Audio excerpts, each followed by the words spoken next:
Same world, Matthew. Next.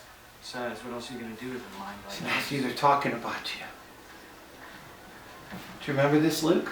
When Jesus came to get Matthew?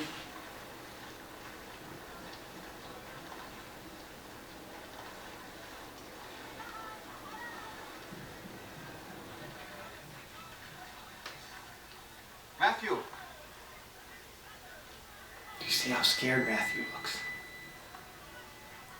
Matthew, son of Alphaeus.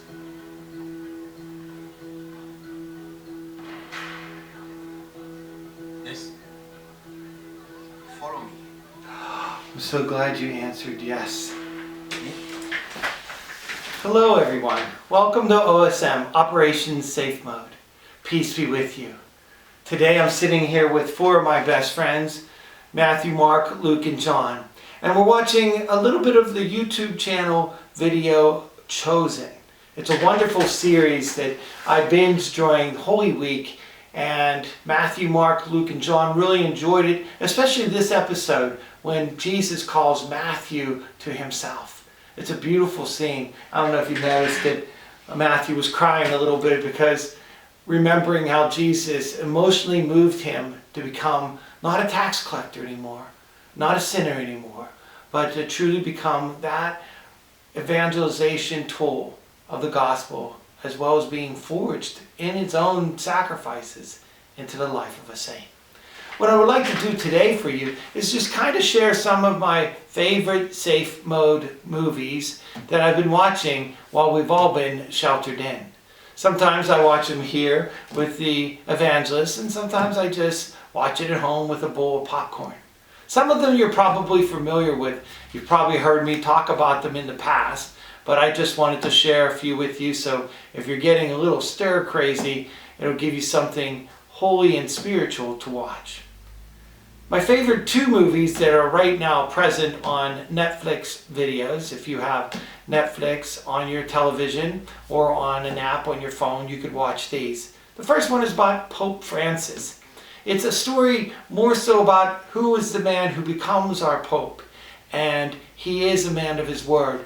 His whole life tending to the poor and caring about them. How does he bring that into his papacy? The second movie is Greater. Now I know we all watched that together back in September when we filled the auditorium over Queen of Angels.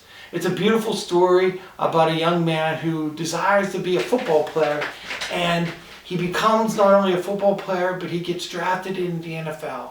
Of course, the end is tragic, depending on what side you're watching from. If you're watching, of course, from the side of earthly life, it's very tragic. But if you're watching from the call to follow Christ Jesus into glory, then it isn't so tragic at all. Those are the two Netflix movies I would recommend to you. I found that Prime Video has many more movies and opportunities and selections than Netflix. And here's my favorite ones.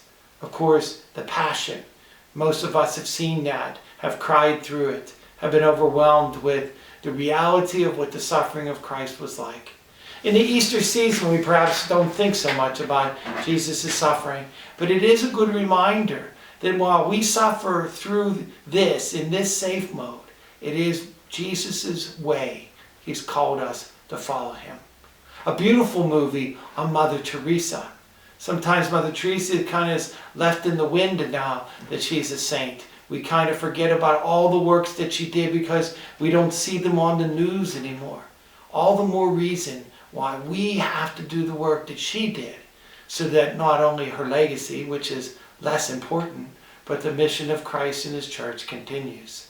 Just as we know, we probably don't think of Mark, Matthew, Luke, and John as real people as they are here with me today.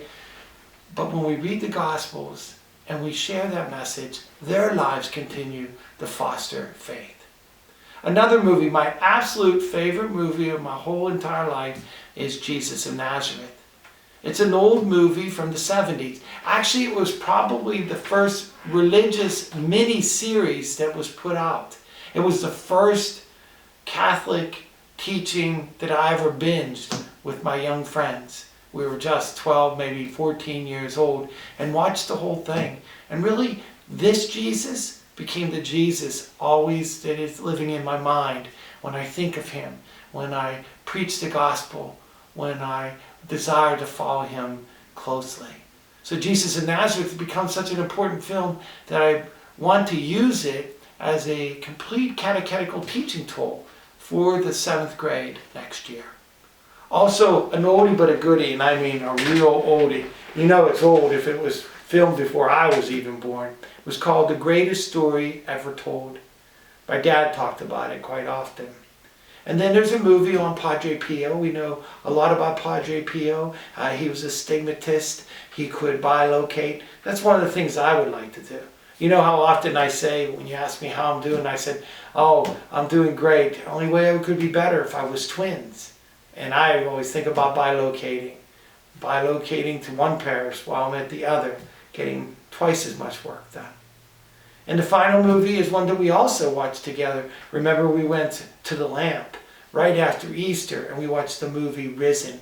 It's about a Roman centurion who was charged with finding the body of Jesus so they could put to death, if you will, the nonsense of him rising from the dead. But what he does discover is the early church, and he falls in love with the reality that Jesus had risen from the dead. Finally, YouTube. YouTube is a very important vehicle we've been using. We've used it so many times, not only with OSM, but with Bishop Barron and different Catholic chronicles that we've watched. But my favorite one there is the one that my friends and I were watching. It's called The Chosen.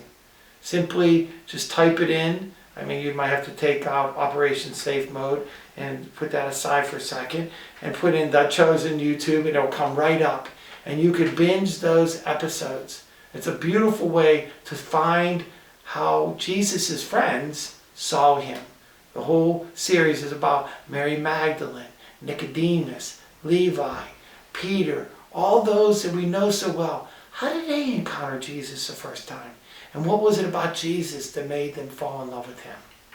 I know that we're coming into the yellow phase and we're all excited about that, but we still have plenty of time at home. Without sports, what are you going to do? You might as well watch a good movie with some of your best friends. So remember, it's in times like these that saints were forged. So let us become saints. And please continue to stay safe in the Lord.